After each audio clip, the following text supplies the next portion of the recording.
अस्सलाम वालेकुम students. LG में ग्रुप फियोफाइटा पढ़ रहे हैं हम। फियोफाइटा की एक एग्जांपल एक जीनस है एक्टोकार्पस। एक्टोकार्पस की क्लासिफिकेशन की बात की जाए तो division Phaeophyta, class Isogeneratae, order Ectocarpales, family Ectocarpaceae, genus Ectocarpus, और फिर इसके अंदर डिफरेंट स्पीशीज़ आ जाती हैं। अक्रंस की बात है कि ये कहाँ कहाँ पाई जाती है, तो ऑल ओवर द वर्ल्ड ये तकरीबन सारी दुनिया में पाई जाती है, और सारी दुनिया में मोस्टली उन जगहों पे जहाँ पे कोल्ड वाटर होता है। फियोफाइटा ब्राउन एल्गी की हमने बात की कि वो ज़्यादातर कोल्ड वाटर समुद्रों के अंदर पानी के अंदर पाए जाते हैं। कुछ स्पीशीज़ जो हैं वो फ्रेश वाटर में पाई जाती हैं, कुछ स्पीशीज़ जो हैं वो एपिफिटिक होती हैं, एपिफिटिक दूसरे पौधों के ऊपर रहती हैं, कुछ फ्री फ्लोटिंग हैं, कुछ एंडोफिटिक हैं जो दूसरे प्लांट्स के अंदर रहती हैं, और एक स्पीशीज ऐसी भी है जो कि live on fins of fishes, जो कि फिशेस के फिन्स के ऊपर भी रहती है। तो ये डिफरेंट किस्म के हैबिटेट्स के अंदर रह सकते हैं। प्लांट बॉडी की बात की जाए तो मे बी डिप्लाइड या हैप्लाइड। बॉडी डिप्लाइड भी हो सकती है, हैप्लाइड भी हो सकती है, और डिप्लाइड और हैप्लाइड स्ट्रक्चर एक ही बॉडी स्पोरोफाइट जनरेशन के ऊपर भी प्रोड्यूस होते हैं। बॉडी जो होती है वो ब्रांच्ड होती है और फिलामेंटस होती है। फिलामेंटस होती है कि सेल जो हैं वो सिलेंड्रिकल एक दूसरे के साथ जुड़ के एक फिलामेंट्स टाइप स्ट्रक्चर बनाते हैं, और वो स्ट्रक्चर जो है वो ब्रांच्ड होता है। जैसे कि ये अगर फिलामेंट है तो ये ब्रांचेस बनती हैं, ब्रांचेस के ऊपर फिर ब्रांचेस बनती हैं। यूनिसिरिएट, यूनिसिरिएट का मतलब होता है कि layer composed on single cells, के जो फिलामेंट्स होते हैं वो सिंगल सेल लेयर पर मुश्तमिल होते हैं, तो ऐसी चीज़ को यूनिसीरिएट कहा जाता है। मल्टी सीरिएट का मतलब होता है कि जो लेयर है, कोई दीवार है, वो मल्टी सेल्स पर मुश्तमिल हो। तो ये सिंगल सेल्ड लेयर है, तो इसलिए इसको यूनिसीरिएट कहा जाता है। प्लांट बॉडी दो हिस्सों पर मुश्तमिल होती है, प्रोस्ट्रेट सिस्टम, प्रोजेक्टिंग या इरेक्ट सिस्टम। प्रोस्ट्रेट सिस्टम होता है वो जो सरफेस के नीचे या सबस्ट्रेट के साथ या उसके अंदर धंसा हुआ हो, ताकि प्लांट बॉडी को एंकर करके रखा जा सके। जैसे कि ये है, ये अगर सबस्ट्रेट है तो ये जो हिस्सा है ये प्रोस्ट्रेट सिस्टम को शो करवाता है। प्रोस्ट्रेट सिस्टम जो होता है वो ब्रांच्ड होता है, जैसे कि ये है, क्रीप करता है, मूव करता हुआ, ग्रो करता हुआ सबस्ट्रेट के अंदर चलता है। सेप्टेट होता है कि यहाँ पे ये रेड कलर की लाइनें जो हैं वो क्रॉस वाल्स हैं, सेप्टम बने हुए होते हैं, और इरेगुलर शेप्ड होता है। तो प्रोस्ट्रेट सिस्टम जो है वो सबस्ट्रेट के साथ या सबस्ट्रेट के अंदर धंसा हुआ हिस्सा है, जो कि ब्रांच्ड, क्रीपिंग, सेप्टेट और इरेगुलर होता है।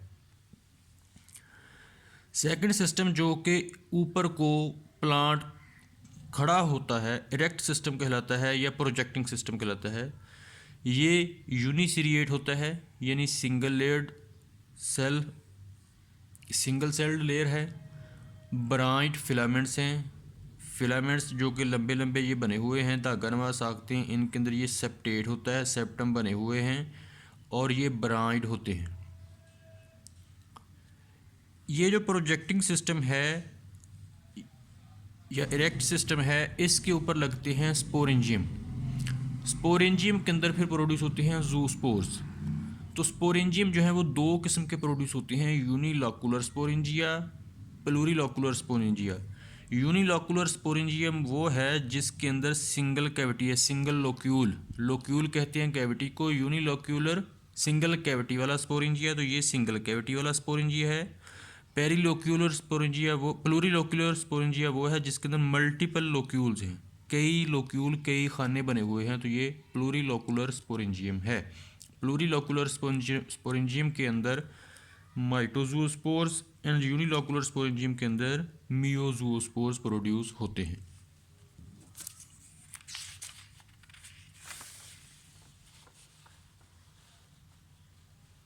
सेल स्ट्रक्चर को देखा जाए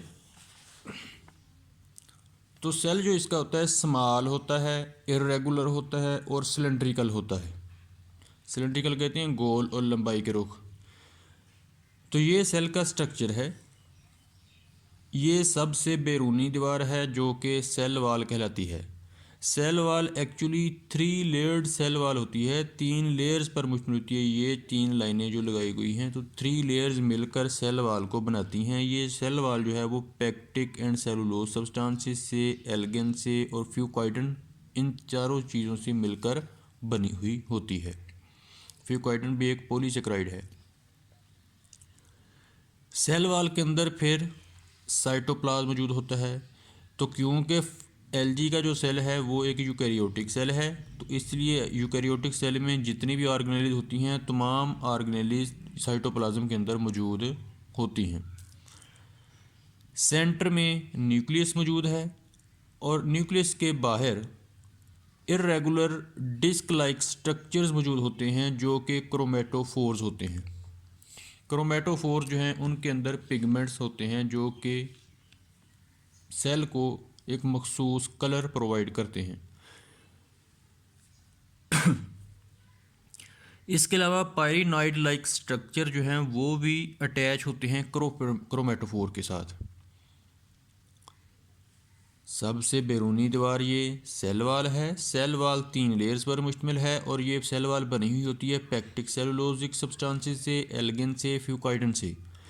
उस सेल वाल के अंदर फिर ये साइटोप्लाज्म मौजूद है। साइटोप्लाज्म के अंदर तमाम यूकैरियोटिक ऑर्गेनेलिज मौजूद होती हैं क्योंकि ये एल्गी का सेल यूकैरियोटिक सेल होता है। सेंटर में एक न्यूक्लियस मौजूद है।